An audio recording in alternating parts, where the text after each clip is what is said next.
some videos up for them. So this is a 5-color mid-range deck that I've seen making the rounds. And I haven't played a ton of the new standard format, so it'll be fun to jump into it. Played a little bit with some mono black and some black blue stuff, but I just wanted to try something different. This makes use of the domain mechanics, so our herd migration for a finisher, and then not exactly domain mechanic, but Kami War. Incredibly powerful card if you can get it out, and it's kind of cool to see that getting some play because I haven't seen it too much pop up in standard.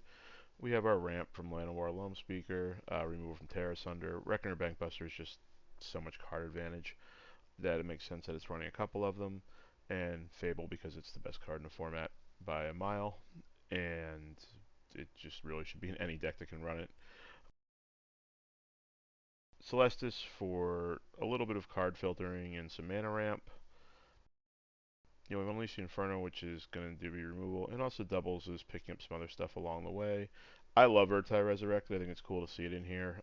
I think this card's just really cool, and it's fun to play with. I've played with it in a bunch of Dimir builds, so interesting to see it here.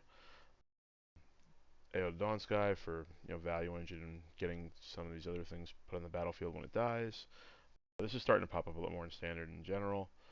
The War Chief for the as a hard to kill creature that just sort of can dominate the battlefield.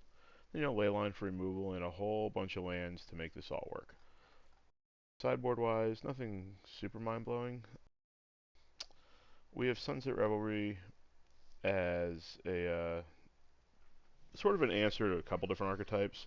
I'm not quite sure what this comes in exactly versus, but it makes sense for versus some of the more aggro. And as card draw versus some of the other decks. Temporary Lockdown to get rid of a lot of the small, low to the ground decks and some token creation. And then the Green Widow, which is just a kind of a cool card, comes in just as another major board presence versus some of the flyer decks, and also just it's a 4/3 trample that's very hard to kill.